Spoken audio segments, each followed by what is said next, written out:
do you smell the iron in the air? That is not blood, it is memory, the scent of something old stirring beneath the surface of your world, something that was never meant for mortal minds to find again. Yet here you are, the Blue Lotus. To the unknowing, it's just a flower, soft petals, gentle fragrance, a splash of indigo on the surface of the Nile. But to those who remember, it is a key, a shimmering bridge between what is seen and what watches silently from beyond. The ancients called it sacred, Soma of the Nile, the womb of stars. It wasn't smoked for pleasure. It wasn't steeped for fun. It was taken to die and wake up again, eyes open, soul unbound, mind changed. You see, this wasn't some cultural quirk or herbal trend. This was ritual pharmacology, sacred neurochemistry, a technology older than time, encoded in a blossom. Pharaohs drank it beneath moonlight. Priestesses bathed in its steam before entering trance, and scribes, those silent architects of civilization, hid its power in glyphs and paintings, hoping one day someone would remember what it truly was, a gift from the gods. But here's the truth you were never meant to know. The Blue Lotus wasn't just used to alter perception. It was meant to amplify the eye of Horus within you, to awaken the third eye, to unshackle the inner senses and dissolve the illusion of separation. In this journey, you'll discover the buried history, decode the sacred science, and walk the path of those who awakened before you. Because once you see what the Blue Lotus reveals, you'll never see the world the same again. Are you ready? Let us walk now through the shadows of ancient Egypt, through the stones of temples, over the Nile's eternal waters, and into the heart of a civilization that was not only advanced in its knowledge of the world, but in its understanding of the mind. This, seeker, is where the Blue Lotus was more than a plant. It was an artifact of transformation. You may wonder, what is so powerful about a flower? But in the world of the ancients, nothing was as simple as it seemed. Every plant, every stone, every symbol was alive with meaning. The Egyptians did not simply look at the world, they saw it. They understood that what we perceive with our eyes is only a small sliver of the reality that surrounds us. The Blue Lotus, or Nymphaea Caerulea, was revered not merely as an aesthetic symbol, but as a direct link to the divine.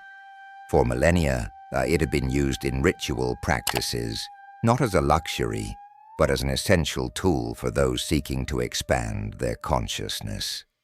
Sacred temples to Isis, Osiris, and Horus all bore images of this extraordinary flower, its petals rendered in eternal stone, a constant reminder to the initiate that the path of spiritual awakening was as tangible as the flowers that bloomed on the banks of the sacred river. In the pyramid texts, those oldest of sacred scrolls, the Blue Lotus is mentioned repeatedly. It is said that the gods themselves drank from this divine blossom, and it was a gift to those who could truly see. But what does it mean to see in the ancient world? We are not speaking of the vision of the eyes, which can deceive. Numberless seeing is the perception of the soul, the awakening of the third eye, an organ of spiritual sight hidden deep within the pineal gland.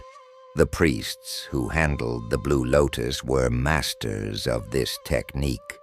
They understood the delicate balance between mind and body, and they wielded the power of the lotus like a finely tuned instrument. They knew that the mind, when properly trained and prepared, could break free of the constraints of physical existence and perceive the true nature of reality.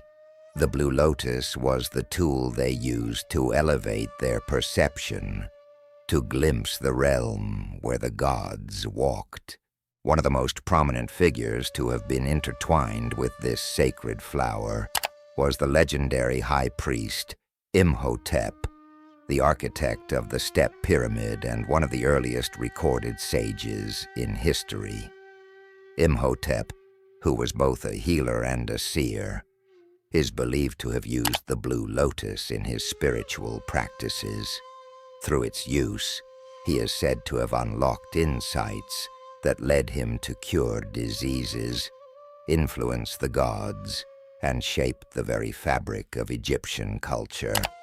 But there was more to his use of the Blue Lotus than mere healing. Imhotep knew that the true power of the plant lay not in its ability to medicate, but in its ability to elevate the soul. It was not just a flower. It was a rite. It was a key to enter the chamber of the hidden light, a sacred space where only the worthy could journey. One of the most profound artifacts that hints at this is the famous Book of the Dead, a text that guides the soul of the deceased through the underworld, past gods and monsters, to its final resting place. Hidden within this text are references to the Blue Lotus, not as an ordinary plant, but as a spiritual catalyst, a way to move beyond the ordinary perception of reality. The ancients knew that the journey of the soul did not end at death. It transcended into higher planes of existence, and the Blue Lotus was the gateway. In 1932, an excavation in the Valley of the Kings uncovered a mysterious artifact, a blue stone inscribed with glyphs that had never been seen before. When researchers attempted to decode it, they realized something shocking. This stone wasn't just ceremonial. It was a map, they believed, that led to the Temple of the Lotus, a sacred and hidden space where initiates would partake in profound rituals involving the flower. However, when the archaeologists who made this discovery tried to publish their findings, their notes mysteriously vanished. Only whispers remain of what they found. What were they hiding? What had they stumbled upon that was so powerful, so dangerous, that it was erased from history? There are those who believe the Blue Lotus wasn't just a plant. It was an artifact that held within it the blueprint of the gods themselves. They say the lotus could not only open the mind to the divine, but also act as a conduit through which the consciousness of the Pharaohs could communicate directly with the gods. The lotus is alive, and it listens. In Egypt, flowers were not mere decoration, they were teachers.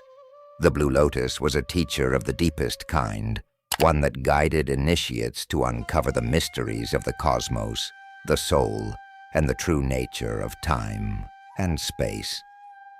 For those who dared to journey through its petals, it was said to unlock a connection to the stars, to the very fabric of existence itself. The ancients left you keys, but they were hidden in plain sight. The Blue Lotus was not just a symbol of beauty, it was the portal to the gods. And now, it calls once again. Now, Seeker, let us move beyond the veil of history and into the sacred science that the ancients mastered. The knowledge they wielded was not just spiritual. It was deeply scientific, intricately woven into the fabric of the universe. They understood the delicate interplay between matter and spirit, light and shadow, the seen and the unseen. You may think of the blue lotus as a simple flower, a plant used by priests and pharaohs in their rituals, but it was far more than that. It was a living symbol, a key to unlock the very doors of consciousness. It wasn't just about the plant. It was about the consciousness that surrounded it, the power it could awaken within the initiate, and the mysteries it could help them unravel. The blue lotus contains a powerful compound known as nuciferine, an alkaloid that has been shown to have psychoactive properties. The ancients were not ignorant of the subtle chemistry within their natural world. Through their practices, they intuitively understood how this compound could interact with the human body and mind. When consumed in the right form, whether through ingestion or as part of sacred rituals, it induced a state of heightened awareness. Those who partook in the blue lotus reported experiencing vivid visions, heightened senses, and even a profound sense of connection with the divine. But let us not mistake this as mere mysticism. In truth, the experiences induced by the blue lotus were rooted in something far deeper. They were the product of a highly sophisticated understanding of human physiology, psychology, and the energetic systems that govern our being. In ancient Egypt, the body was seen as more than just flesh and bone. It was a vessel through which energy flowed, an instrument tuned to the rhythms of the cosmos. The heart, the mind, the breath, they were all part of a grand symphony, each playing its part in the dance of life. When an initiate consumed the blue lotus, they weren't just taking a drug. They were harmonizing their being with the greater cosmic forces that governed the universe. In the rituals of the temples, the use of the blue lotus wasn't random or careless. It was part of a deeply intentional process designed to awaken the third eye, the seat of higher consciousness. The third eye, also known as the Ajna chakra, is believed to be the gateway to higher states of awareness. It is through the awakening of this energy center that one can access the true nature of reality. It is the eye that sees beyond time, beyond space, beyond the veil of illusion. The ancients knew that the third eye was not something to be awakened lightly. It was a process that required careful preparation, discipline, and alignment with the divine. Through rituals, meditations, and sacred plants like the blue lotus, the initiate could open the third eye, unlocking the ability to see into the unseen realms, to perceive the subtle energies that flow through the world around us. Let us now decode the sacred symbols that the Egyptians left behind, for they were not just artistic renderings. They were maps of the soul's journey. Take, for example, the Ankh, that simple yet profound symbol of life. The Ankh is not just a representation of life in the physical sense. It is a key that unlocks the doorway to eternal consciousness. The vertical line of the Ankh represents the connection between heaven and earth, the material world and the spiritual realm. The loop at the top, however, represents the soul, the point of intersection between the two. The blue lotus, then, is not just a flower. It is a bridge that connects the material with the spiritual.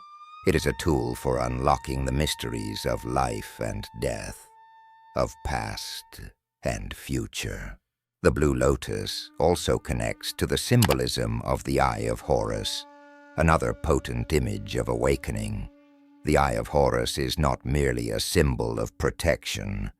It represents the awakening of the third eye, the spiritual vision that transcends physical sight. The ancient Egyptians understood that the physical world was but a shadow of the greater, unseen world. Through the use of plants like the Blue Lotus, they sought to open that eye, to see beyond the veil and into the true nature of reality. But the power of the Blue Lotus wasn't just about visions or symbols. It was about transformation. The plant acted as a catalyst, allowing the initiate to move beyond their normal state of consciousness. It was a psychological trial, a mental crucible where one could face their deepest fears, confront their hidden truths, and ultimately emerge as something greater, something more aligned with the divine. The Blue Lotus taught the mind to transcend its limitations and journey into the realms of higher wisdom. And yet, this sacred knowledge wasn't given freely. It was earned through dedication and purity of heart. The Blue Lotus demanded respect. It asked that you look deeper than the surface, to question everything you thought you knew, and to surrender to the process of spiritual awakening. In many ways, it is like the mirror of Shayut, an ancient trial faced by those seeking enlightenment. To gaze into the mirror of Shayut was to confront your true self, to see the aspects of your soul that had long been hidden in the darkness. Only by facing these truths could one transcend to higher realms of existence. The Blue Lotus, in its mystical power, held a similar function. It mirrored back the soul's true state and offered the opportunity to transform it. But there is more still. The very essence of the Blue Lotus was tied to the cosmic forces that govern the universe. The ancients called it the flower of the sun, and it is said that it bloomed only under the alignment of certain stars. In those rare moments when the stars aligned perfectly, the energy of the Blue Lotus was amplified, and the initiate could receive visions of the cosmos, of distant worlds and realms of existence that defy our comprehension. They understood something we have long forgotten, that the cosmos is not separate from us. It is within us. And the Blue Lotus was the tool through which that cosmic truth could be experienced. Now, we come to the living proof of the Blue Lotus's power, proof that stretches across the sands of time and resonates in the very stones of Egypt. The ancients were not mere dreamers. They were masters of the mystical arts, their practices grounded in the same cosmic laws that govern us today. They sought and found the hidden truths of the universe, truths that we, too, can unlock if we dare to follow the ancient paths. Let me share with you a story of one such seeker, a man who took the sacred teachings of the Blue Lotus and transformed them into a beacon of wisdom for all who would listen. His name was Ptahhotep, an esteemed vizier and scribe of the Old Kingdom. Ptahhotep was not just a servant of Pharaoh. He was a teacher, a spiritual guide, a keeper of profound knowledge. And like all great teachers, he knew that true power lies not in dominance, but in inner awakening. It is said that Ptahhotep, during his time as a counselor to Pharaoh Djoser, used the knowledge of the Blue Lotus in his quest for higher understanding. As the Pharaoh's trusted advisor, Ptahhotep had access to sacred rituals and esoteric texts, and he partook in the hallucinogenic rites of the Blue Lotus. These rites, conducted in the darkness of the temple's inner sanctum, were designed to push the mind beyond its earthly limitations. Through the consumption of the Blue Lotus, Ptahhotep would enter realms of visionary insight where the boundaries of space and time dissolved. In one of his meditations, Ptahhotep had a vision so profound it altered the course of his life. He saw the celestial bodies aligning, and in the center of the cosmic dance, he saw the symbol of the Blue Lotus, a symbol of divine awakening, a flower blooming in the heart of the cosmos. It was then that Ptahhotep realized that the wisdom of the lotus was not just about seeing the divine in the world around him, but about seeing the divine within. Armed with this knowledge, Ptahhotep wrote his famous teachings, known as the Instruction of Ptahhotep, a text that has survived for thousands of years. In this text, he speaks of the importance of humility, of wisdom, and of spiritual growth. But what many do not realize is that his teachings were based not only on worldly governance, but on the inner wisdom that he unlocked through the Blue Lotus. His writings are a testament to the power of the flower to elevate consciousness and guide the soul toward enlightenment. The Instruction of Ptahhotep was more than just practical advice. It was a map for the soul's journey, a guide to achieving the higher state of being that Ptahhotep had glimpsed during his sacred vision. It is said that when the initiate read Ptahhotep's words, they could feel the subtle energy of the Blue Lotus emanating from the text, an energy that opened their hearts and minds to the deeper mysteries of existence. But Ptahhotep was not the only one to benefit from this wisdom. The Blue Lotus played a crucial role in the lives of the pharaohs themselves. It is said that Pharaoh Amenhotep III, the Sun King, frequently partook in the flower's sacred rites. Through these rituals, Amenhotep sought to connect with the divine forces that shaped the universe.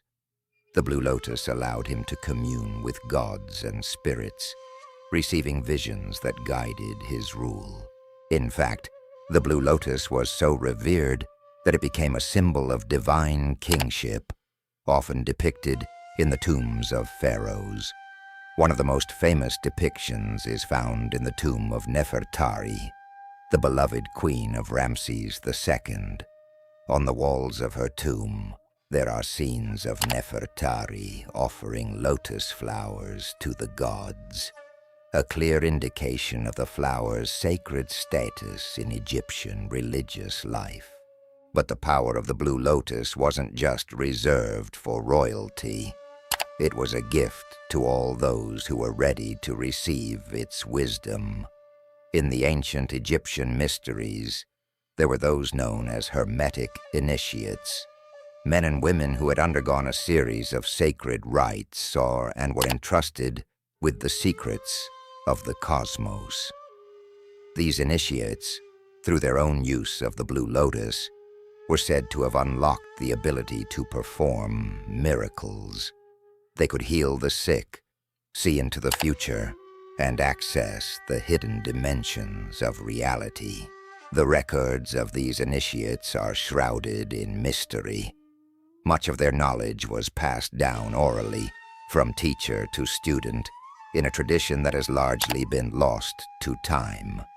Yet, there remain fragments of their teachings, written in the margins of ancient texts, hidden in the ruins of long-forgotten temples.